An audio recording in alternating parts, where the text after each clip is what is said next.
Berenice by Edgar Allan Poe. Misery is manifold. The wretchedness of earth is multiform.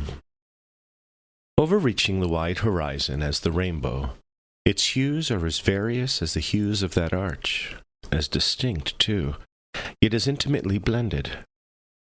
Overreaching the wide horizon as the rainbow. How is it that from beauty I have derived a type of unloveliness? From the covenant of peace, a smile of sorrow? But as in ethics, evil is a consequence of good, so, in fact, out of joy is sorrow born. Either the memory of past bliss is the anguish of today, or the agonies which are have their origin in the ecstasies which might have been. My baptismal name is Aegeus. That of my family I will not mention. Yet there are no towers in the land more time-honored than my gloomy, gray, hereditary halls. Our line has been called a race of visionaries, and in many striking particulars, in the character of the family mansion, in the frescoes of the chief saloon, in the tapestries of the dormitories, in the chiseling of some buttress in the armory, but more especially in the gallery of antique paintings, in the fashion of the library chamber, and lastly, in the very peculiar nature of the library's contents. There is more than sufficient evidence to warrant the belief. The recollections of my earliest years are connected with that chamber, and with its volumes, of which latter I will say no more. Here died my mother. Herein was I born. But it is mere idleness to say that I had not lived before, that the soul has no previous existence. You deny it? Let us not argue that matter. Convinced myself, I seek not to convince. There is, however, a remembrance of aerial forms, of spiritual and meaning eyes, of sounds musical yet sad, a remembrance which will not be excluded, a memory like a shadow, vague, variable, indefinite, unsteady. And like a shadow, too, in the impossibility of my getting rid of it while the sunlight of my reason shall exist. In that chamber was I born, thus awakening from the long night of what seemed, but was not, nonentity, at once in the very regions of fairyland, into a palace of imagination, into the wild dominions of monastic thought and erudition. It is not singular that I gazed around me with a startled and ardent eye, that I loitered away my boyhood in books and dissipated my youth in reverie. But it is singular, and that as years rolled away, and the noon of manhood found me still in the mansion of my fathers, it is wonderful what stagnation there fell upon the springs of my life. Wonderful how total an inversion took place in the character of my commonest thought. The realities of the world affected me as visions, and as visions only, while the wild ideas of the land and dreams became, in turn, not the material of my everyday existence, but in every deed that existence utterly and solely in itself. Berenice and I were cousins, and we grew up together in my paternal halls. Yet differently we grew, I ill of health and buried in gloom, she agile, graceful, and overflowing with energy. Hers the ramble of the hillside, mine the studies of the cloister. I living within my own heart, and addicted body and soul to the most intense and painful meditation. She roaming carelessly through life, with no thought of the shadows in her path, or the silent flight of the raven-winged hours. Berenice, I called upon her name. Berenice, and from the grey ruins of memory 1,000 tumultuous recollections are startled at the sound. Ah, vividly is her image before me now, as in the early days of her light-heartedness and joy. Oh, gorgeous yet fantastic beauty! Oh, sylph amid the shrubberies of Arnheim! Oh, naiad among its fountains, and then all is mystery and terror, and a tale which should not be told. Disease, a fatal disease, fell like the simoon upon her frame, and even while I gazed upon her, the spirit of change swept over her, pervading her mind, her habits, and her character, and in a manner the most subtle and terrible, disturbing even the identity of her person. Alas, the destroyer came and went, and the victim, where is she? I knew her not, or knew her no longer as Berenice. Among the numerous train of maladies superinduced by that fatal and primary one which effected a revolution of so horrible a kind in the moral and physical being of my cousin, may be mentioned as the most distressing and obstinate in its nature, a species of epilepsy not unfrequently terminating in trance itself. Trance very nearly resembling positive dissolution, and from which her manner of recovery was, in most instances, startlingly abrupt. In the meantime, my own disease, for I have been told that I should call it by no other appellation, my own disease, then grew rapidly upon me, and assumed finally a monomaniac character of a novel and extraordinary form, hourly and momently gaining vigor, and at length obtaining over me the most incomprehensible ascendancy. This monomania, if I must so term it, consisted in a morbid irritability of those properties of the mind in metaphysical science termed the attentive. It is more than probable that I am not understood, but I fear, indeed, that it is in no manner possible to convey to the mind of the merely general reader an adequate idea of that nervous intensity of interest with which, in my case, the powers of meditation, not to speak technically, busied and buried themselves in the contemplation of even the most ordinary objects of the universe. To muse for long unwearied hours, with my attention riveted to some frivolous device on the margin, or in the typography of a book, to become absorbed, for the better part of a summer's day, in a quaint shadow falling aslant upon the tapestry or upon the floor, to lose myself for an entire night in watching the steady flame of a lamp or the embers of a fire, to dream away whole days over the perfume of a flower, to repeat monotonously some common word until the sound, by dint of frequent repetition, ceased to convey any idea whatever to the mind, to lose all sense of motion or physical existence by means of absolute bodily quiescence long and obstinately persevered in. Such were a few of the most common and least pernicious vagaries induced by a condition of the mental faculties, not indeed altogether unparalleled, but certainly bidding defiance to anything like analysis or explanation. Yet let me not be misapprehended. The undue, earnest, and morbid attention thus excited by objects in their own nature frivolous must not be confounded in character with the ruminating propensity common to all mankind, and more especially indulged in by persons of ardent imagination.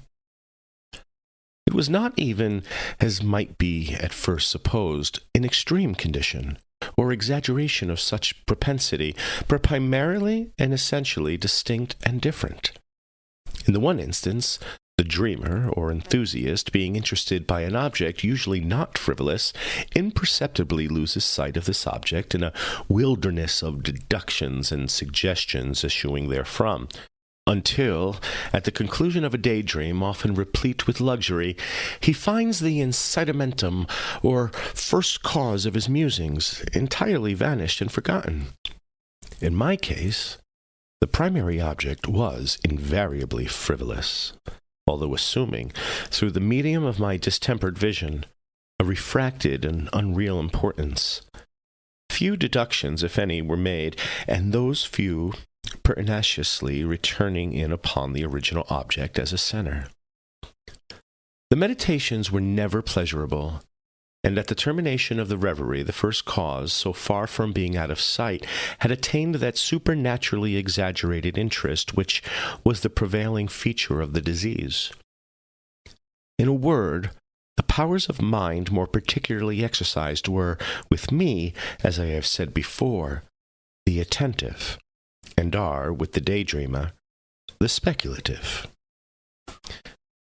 My books at this epoch, if they did not actually serve to irritate the disorder, partook, it will be perceived largely in the imaginative and inconsequential nature of the characteristic qualities of the disorder itself. I well remember, among others, the treatise of the noble Italian, Coelius Secundus Curio, De Amplitudine Beati Regni Dei, St. Austin's great work, The City of God, and Tertullian's De Carne Christi, in which the paradoxical sentence, Moris est Dei filius, credible est quia, ineptum est et septulis resurrexit, certum est quia impossible est, occupied my undivided time for many weeks of laborious and fruitless investigation. Thus, it will appear that, shaken from its balance only by trivial things, my reason bore resemblance to that ocean crag spoken of by Ptolemy Hephaestion, which, steadily resisting the attacks of human violence, and the fiercer fury of the waters and the winds, trembled only to the touch of the flower called asphodel. And although, to a careless thinker, it might appear a matter beyond doubt that the alteration produced by her unhappy malady in the moral condition of Berenice would afford me many objects for the exercise of that intense and abnormal meditation, whose nature I have been at some trouble in explaining, yet such was not in any degree the case. In the lucid intervals of my infirmity, her calamity indeed gave me pain, and taking deeply to heart the total wreck of her fair and gentle life, I did not fail to ponder, frequently and bitterly, upon the wonder-working means by which so strange a revolution had been so suddenly brought to pass. But these reflections partook not of the idiosyncrasy of my disease, and were such as would have occurred under similar circumstances to the ordinary mass of mankind. True to its own character, my disorder revelled in the less important but more startling changes wrought in the physical frame of Berenice, in the singular and most appalling distortion of her personal identity. During the brightest days of her unparalleled beauty, most surely I had never loved her.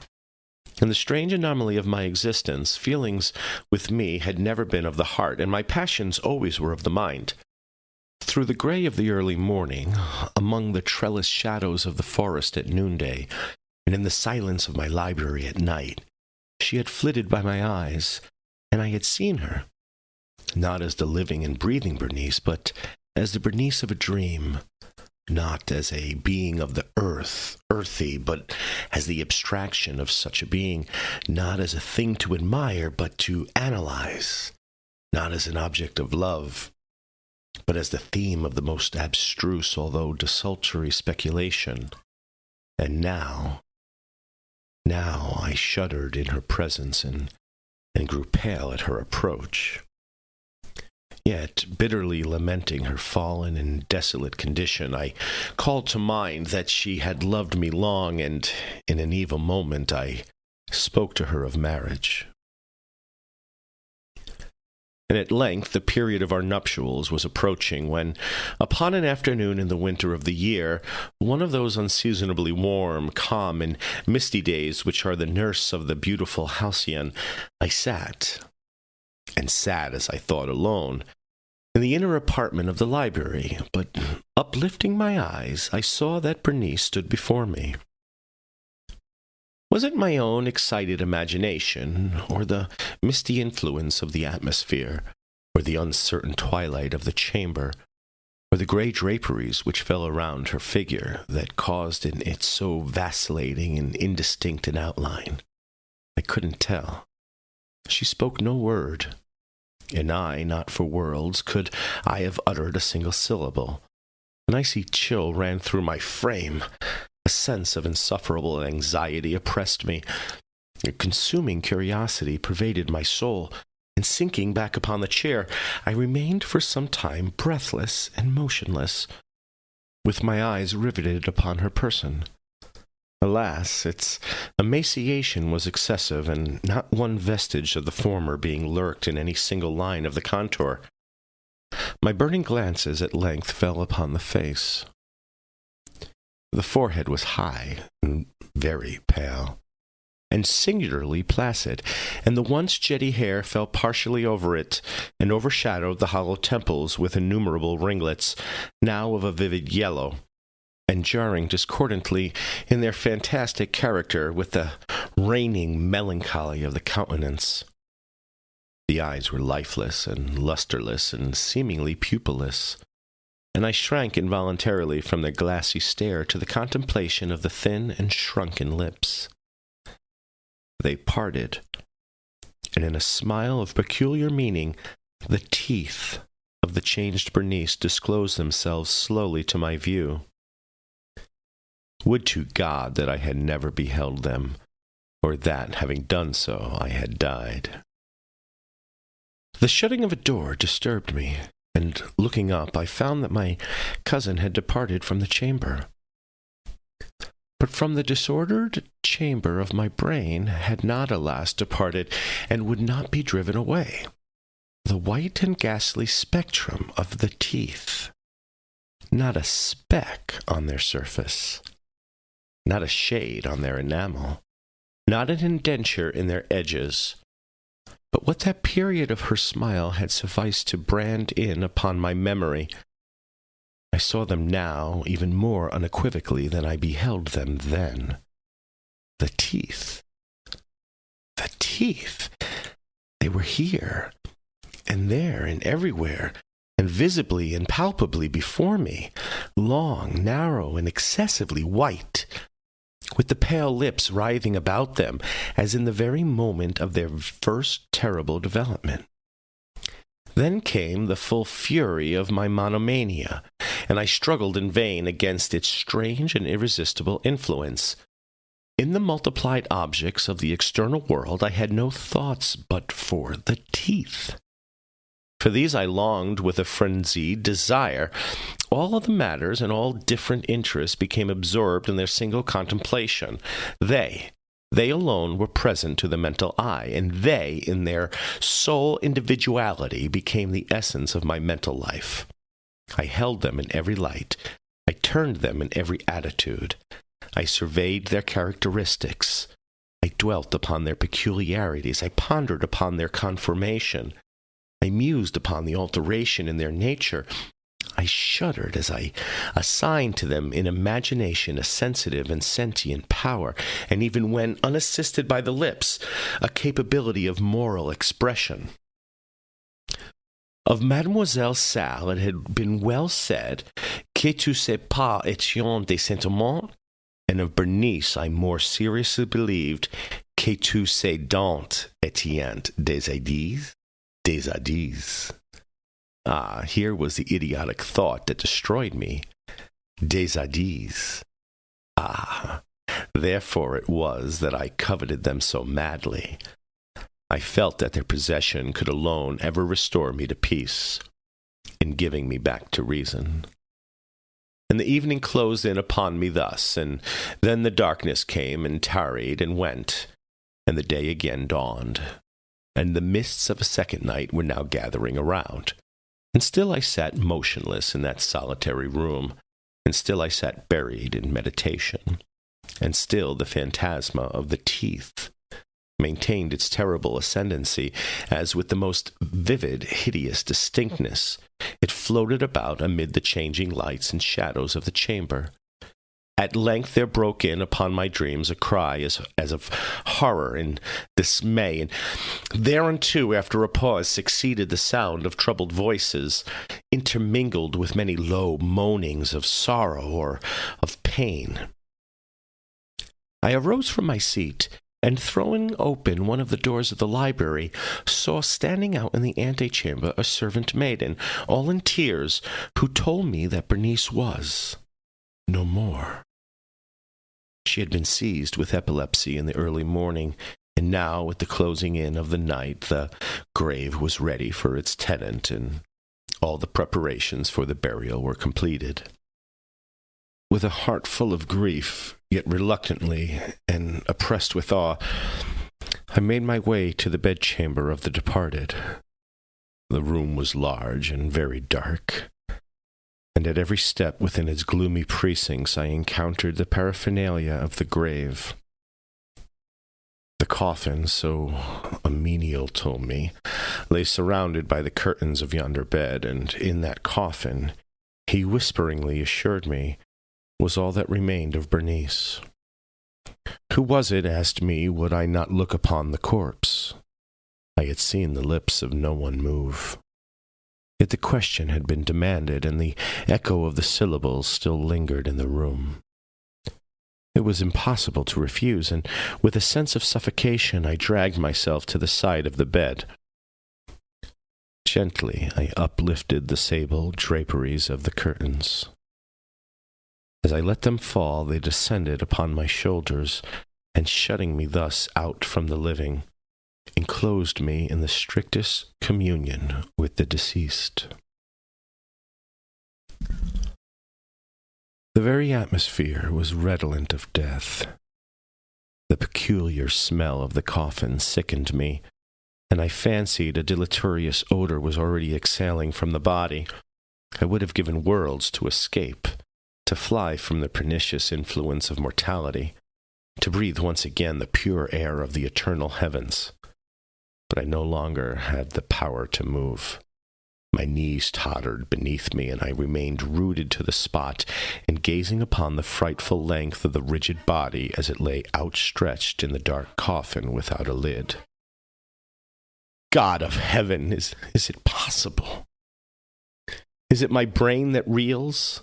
Or was it indeed the finger of the enshrouded dead that stirred in the white cerement that bound it? Frozen with unutterable awe, I slowly raised my eyes to the countenance of the corpse. There had been a band around the jaws, but I know not how. It was broken asunder. The livid lips were wreathed into a species of smile, and through the enveloping gloom once again there glared upon me in too palpable reality the white and glistening and ghastly teeth of Berenice.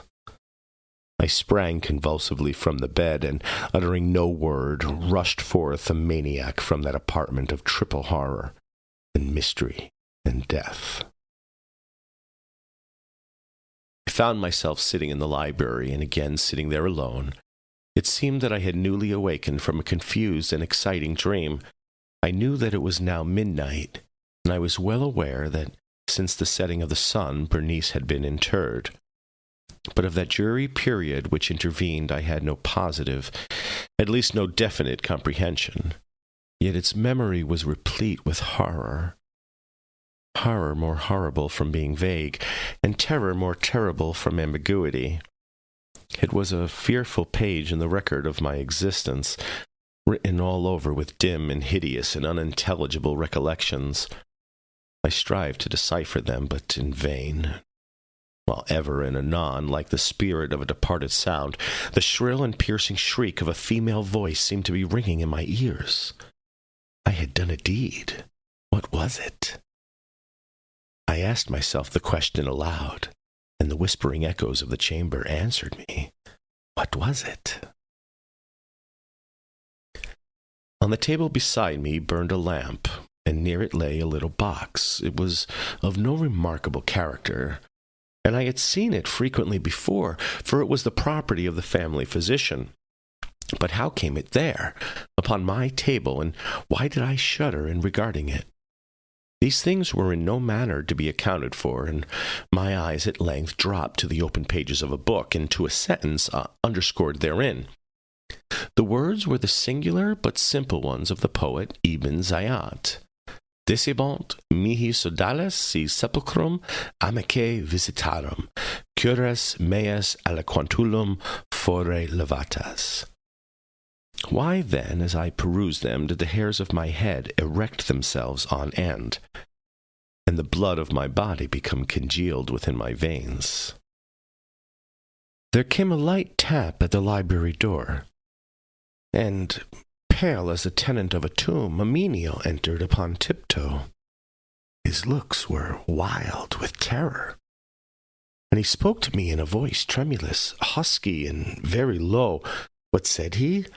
Some broken sentences I heard. He told of a wild cry, disturbing the silence of the night, of the gathering together of the household, of a search in the direction of the sound, and then his tones grew thrillingly distinct as he whispered me of a violated grave, of a disfigured body enshrouded, yet still breathing, still palpitating, still alive. He pointed to my garments. They were muddy and clotted with gore. I spoke not, and he took me gently by the hand, but it was indented with the impress of human nails. He directed my attention to some object against the wall. I looked at it for some minutes. It was a spade. With a shriek, I bounded to the table, and I grasped the box that lay upon it. But I could not force it open. And in my tremor, it slipped from my hands and fell heavily and burst into pieces. And from it, with a rattling sound, there rolled out some instruments of dental surgery, intermingled with 32 small, white and ivory-looking substances that were scattered to and fro about the floor. Thank you for listening. This is Dick Barr. Please like and follow this podcast for updates on the next installment of the complete works of Edgar Allan Poe. Home. It's been our place of refuge since the beginning of time. A place for shelter, a place for comfort, a place for peace. In 2021, our homes now function in far more diverse ways than they ever have before, making our choice of home even that much more important. At the Dick Barr Group, we understand your home is far more than building materials and land. It is where you live, where you work, and where you learn. One thing that will never change, however, is the joy of being welcomed back home and welcoming people to our home.